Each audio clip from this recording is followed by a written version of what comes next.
Welcome to the Parsha Pairings with Jeff and Sherry. I'm Jeff Friedlander. And I'm Sherry Friedlander, and we're so glad you're joining us today. If you're enjoying these videos, we want to encourage you to be sure to subscribe to our page, as well as click on the notifications so you'll know exactly when we release new Parsha Pairings. And if you like what you're hearing, please be sure to like and share. All right. This week's Parsha is called Tazria, and it's a double Parsha. The second one is called Metzora. So we're actually doing two Parshas that are normally separated. In this cycle, they're actually put together. Yeah. The first one, Tazria, actually means she conceives, and it comes from Leviticus 12, verse 1 through 13, verse 59. The Haftorah is 2 Kings 4, verse 42 through chapter 5, verse 19. And the Brit Hadashah, or New Testament reading, is John 6, 8 through 13, and Matthew 8, 1 through 4. The second Parsha this week, it's a ton, it's like a mouthful. It's a lot. The second Parsha this week is called Metzora, which means, usually it's translated as leper, but leper's not really the proper translation. It actually means one who is diseased or one who carries a disease, and we'll talk about kind of what this skin disease is as we go along. The Torah portion is Leviticus 14, verses 1 through 1 through chapter 15, verse 33. The Haftorah is 2 Kings chapter 7, verses 3 through 20. And the Brit Hadashah is Matthew 8, 1 through 17.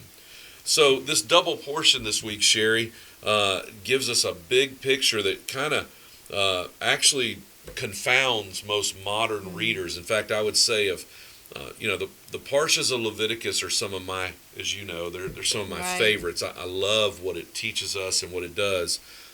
But the reality is, in modern culture, some of these are pretty tough to grasp and understand how they could apply today and what they mean. And this is probably one of the more strange or confounding ones. In fact, it was even confounding to the sages of the early centuries. In the Talmud in 200 CE, the writers of that, and the Mishnah rather, not the Talmud, the Mishnah, they have long tractates trying to explain this particular Parshas because it does have a lot of to it. Well, you're dealing with concepts that an ancient civilization would have understood. Yeah. And our Western, we're so far removed from not only the Hebraic understanding, but from that time period that it's hard for us to grasp exactly what's being said, because you're also dealing with, we tend to think in terms of sin, not sin, holy, not holy. Right. But in Leviticus, as we've seen, you're dealing with unclean and clean. Yeah. What does that mean? Does that have to do with sin, not sin? Why do I need atonement for that? What does it mean? Because we don't really talk in our faith walk about, I'm unclean. Right. We talk about I'm either in sin or I'm not in sin. So some of these things are really difficult to wrestle with for that reason. And even more confusing on this one, these two Parshas deal extensively and exclusively with the laws of purity and impurity, and those are the words they use. So we talk about clean and unclean, and now we throw in another word, pure or impure, which is very similar to it. But that word, when we think in our English concept, like you were bringing up, when we think of pure or impure, we think, okay, I've sinned or I've not sinned. Right. And that is not the ancient concept. That's not the biblical concept at all. These two Parshas are going to speak about impurity due to childbirth, which is why it becomes very confusing, right? And to take it even a step further, we're going to talk about if you have a baby boy, you're impure for 7 days, but if you have a girl, you're impure for 14 days. What? Oh, what?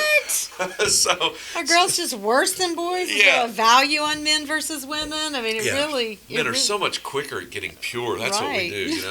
I mean, it brings up so many questions in our modern. So today we're going to try to demystify some of that. We're not going to do detail because of the length of the video, but we do want to kind of hopefully take some of the myth and just ignore it kind of out of it and help you kind of get a picture of it. But a couple things before we get into some of the specifics that's important is to recognize that our Messiah, Yeshua, he held to these same laws. He did not ignore them, and therefore we shouldn't ignore them either. In fact, in Luke, a couple examples, Luke chapter 2, verse 24, we see that his parents offer a sacrifice in keeping with what is said in the law of the Lord, a pair of doves or 2 young pigeons. That's straight out of Leviticus chapter 12, verse 8.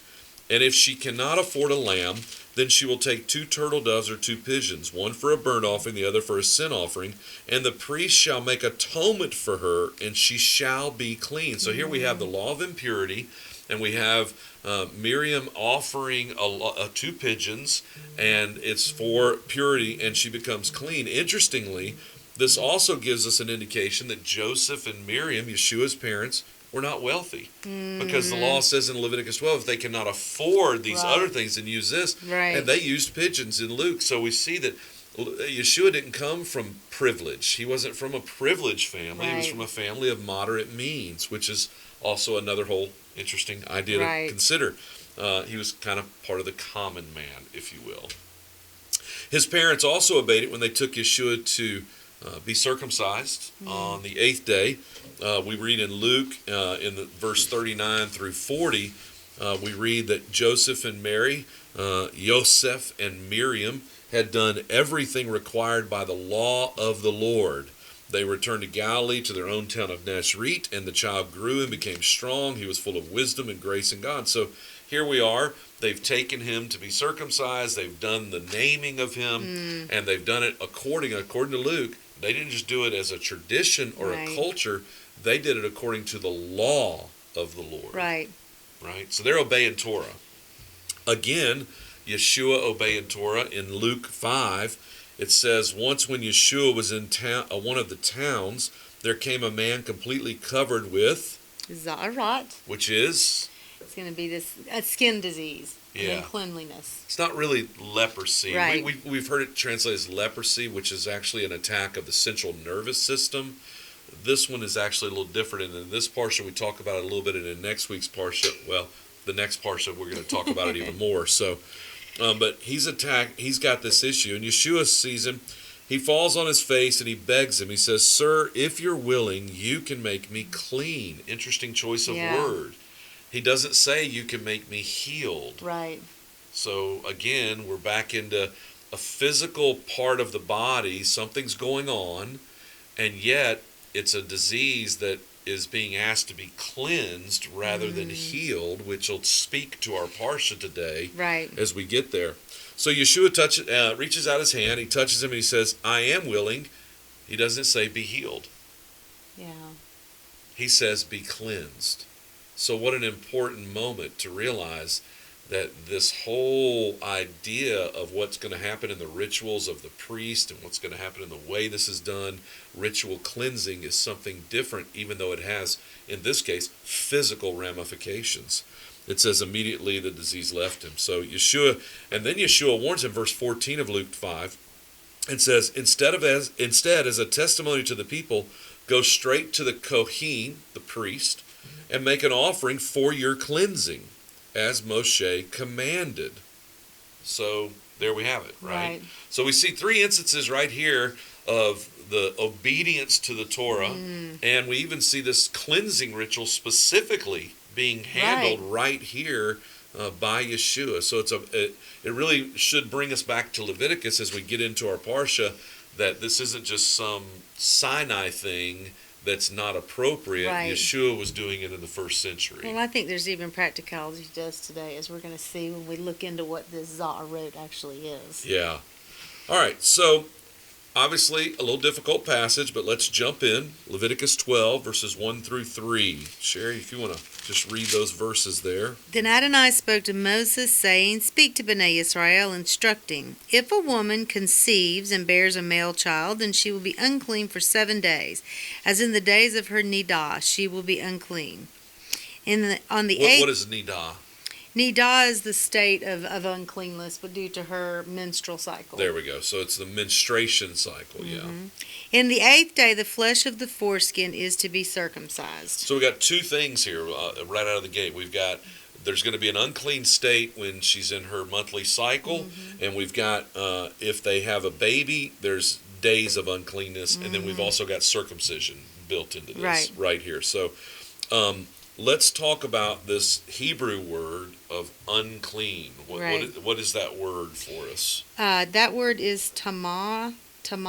Yeah. T-A-M, well, translated T-A-M-E, tamah. And this is a word that means unclean. It doesn't mean sinful. It just means unclean. And it's a separation where you're not allowed, when you're in an unclean state, you're not allowed to go into the practices of God. You're not allowed to go into the temple. You're not allowed to, as a matter of fact, the woman with the issue of blood was considered tameh. That's why it was so difficult for her, because she couldn't touch anybody. All the rules of Nidah, which we learned about in a few Parshas ago, separate them from being able to be in the presence of God. Not due to sin. Right. Which is what's so interesting. That's where we kind of get into this thing, is because this Tamah state, it actually has a big picture of not sin, as Sherry said. It emphasizes that there is a great level of holiness at different times in life, and there are certain events in our life where that level is removed, or that presence is removed, in a way that we now have to go through a ritual of some sort. And I like how you described this as we were talking about this, that we've all had those mountaintop experiences with God, where we've been just in the presence of God, and there is nothing that could take our attention away. But we all know we have to separate from that to come and live our life. And it's in that place of separation that this Tameh would be speaking of. That there's a place where we're not in the fullness of the presence of God. And when we step back into our lifestyle, we know we're going to get the dirt of our life on us, right? Aren't we? Which requires us to have a cleansing, which requires us, this gets into things like our thought life. It gets into things of, and we're going to read a little bit later on the Parsha, specifics that God says when you do these things, you're in a state of uncleanliness.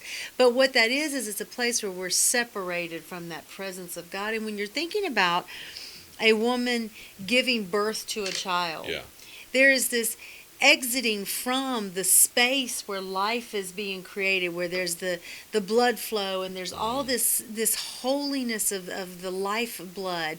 And when the child is born, it's much like coming from that mountaintop experience into the earthly place. And it puts that child in that place of needing that cleansing separation to go through, to be ready then to be presented again to God. And you mentioned a very key word there. You said blood, right? So the Leviticus 17 tells us, among other places, that life is in the blood. So a woman is in labor. She's been nurturing this child now for 9 months. Her blood is the child's blood. This is life blood coming there. And now the baby's born. The baby is birthed. And now the baby is in a state of, in the woman, she has now released that blood out of her, and she is now, in a sense, and hear this in the best of ways, she has experienced a life and a death at the same time. It's a very spiritually complex but unique thought. Well, it's connected into the reason it talks about as in Nidah, because the rules around Nidah are the menstrual cycle. Right. And, you have the life source in you, and then when that source is not fertilized and utilized, then you expel it. You get rid of it, which is where that separation comes. So now, again, to your point, we're building on these principles that God has been giving us. Now we get into childbirth. And exactly that same thing happens. That life source has exited the body, and this is why she becomes in this state of impurity. And we call it like a touch of death. This is a both and of Scripture, which is a very spiritually Hebraic thought, but it's difficult. She births with life, and she experiences death at the same time. It's not the death of the child; it's the beauty of birth. But for her, she no longer has the ability to create life for a time, for a period there. And I think what's interesting, this plays into why is the boy only 7 days and the girl is 14 days. Because the girl is going to carry the potential for life. Yes. Therefore, her state of separation and her state of becoming pure is longer because she's carrying the greater potential for life. Yeah. It's not that the boy is, we were laughing about this, oh, he can just get clean quicker. It's the potential of life that is in that girl that is being born gives her a longer time of separation to become pure, because it is going to be, where are we going to get life from? Right, It's from her. through that daughter, through the womb of that daughter. Yeah, in the culture of Hebraic thought and ancient culture, this is a radical idea. And I think we are so, in our modern culture, so far removed from understanding Scripture and Hebraic understandings that we actually have put women in a degraded standpoint biblically, not in society. Today we lift women up and we praise them, and we as a society are quote unquote enlightened. And so we, I am woman, hear me roar. In fact, the man is more degraded in our culture today than the woman is. Although I'm not sure I want to be the version of woman that's being elevated, but that's another story for another day. But not a bad point though. But in the ancient culture, when you think about what this ritual was communicating, it was communicating that a woman has a level of holiness that is greater than man in capacity, because she nurtures with blood life itself and produces life. This ritual is communicating a high level of honor to a woman, not a level of punishment or longer impurity because you're not so good. No, it's the level of honor because of who she is and her capacity to produce life. It's it's actually beautiful. And I think it's interesting when you think about that on a spiritual warfare context, that there are cultures that go after the girls and don't allow the girls to live. Yeah. There have been cultures that have gone after the men as well, Yeah. but we do have modern cultures that do not allow the girls to live. And it's almost and there are cultures that are in opposition to the ways of God, because it is attacking that which God has declared through His Word to be holy and pure and righteous, and saying, no, we are going to put a limit on that. Yeah. We're going to limit because that's where life comes. Yeah. And if you can limit,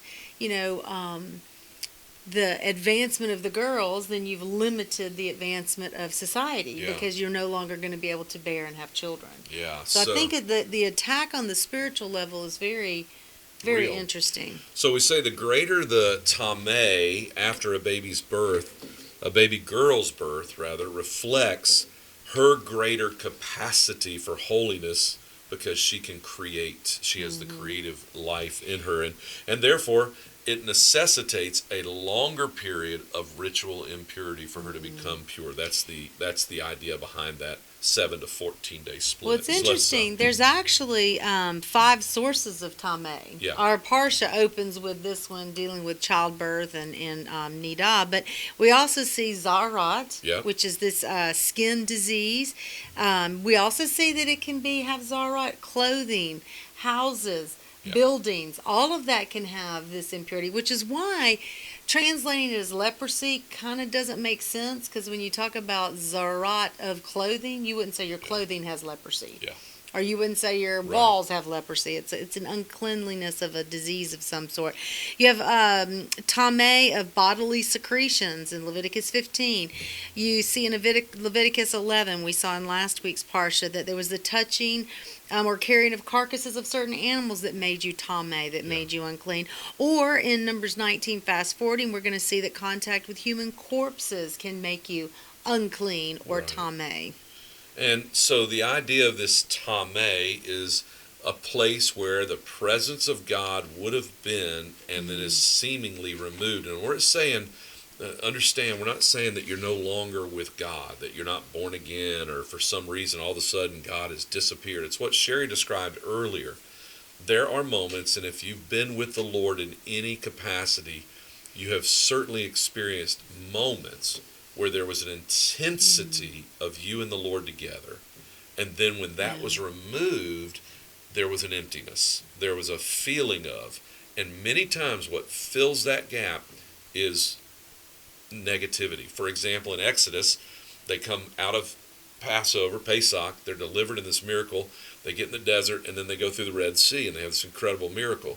Immediately into the desert after the Red Sea crossing, they start grumbling and complaining, and they have a problem. And what has happened? They've had this incredible, intense moment with the presence of God, with the holiness of God, with God's power. And then they're walking in the desert. Literally, mountaintop to desert experience. Right. And that gap brought about a feeling of, where's God? Right. What has happened? We've all experienced that. And that is kind of what this tameh feeling is. There's an impurity left. When the presence of God has purified and cleansed and made everything right, and then it leaves, there's a gap, there's a hole there. And that's what this is. And God actually leaves for us segments, places, times, and people for his presence. It's an amazing thing. One of the greatnesses of God in creation is he hides within creation some mysteries. And one of those mysteries is that he allows mankind to walk on this planet with his presence, but without his intensity at all times. And so we're allowed to examine our own creative powers such as language or thought or imagination. God then creates different spaces for us to be able to thrive and to engage in his ways and his heart. But in order for that to happen, we also have to experience those moments with the divine. And to do that, we find that there are spaces that God says, here's a space or a place, here's a people, here's a way to experience the divine so that you can continue to imagine, create that in your own. And that was the problem with Nadab and Abihu. Right. They decided to come into a holy space with in the wrong way and at the wrong time. And it cost them. And I think, we talk about Shabbat is one of those sacred times that God sets apart. The feast of the Lord. Yes. 7 times a year he calls us into this place, in this space. And he said, this is the space I will be. Yeah. Isaiah speaks of to call on the name of the Lord while he is near. And it's in these spaces of time that he created and set aside to say, this is where I'm going to be, and I'm asking you to be there as well. It doesn't mean he's not everywhere. Right. It doesn't mean we can't access him at all times.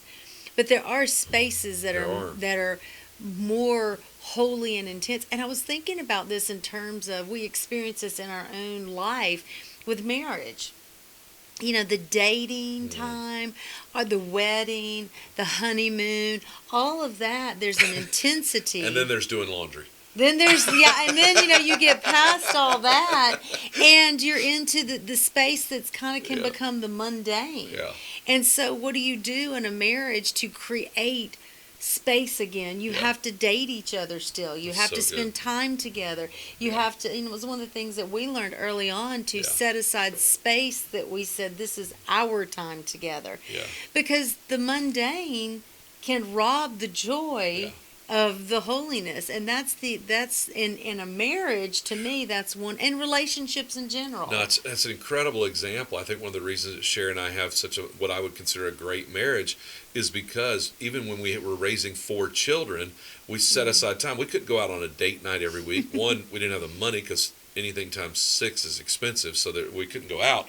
But beyond that, 4 young children. At one time, we had 4 kids that were under, I think it was 5 years old or 6 years old. 6. So we had 4 kids under 6. So that's a lot of diapers and whining and crying. You just couldn't leave all that. And there weren't a lot of babysitters in the day wanting to raise, have 4 kids.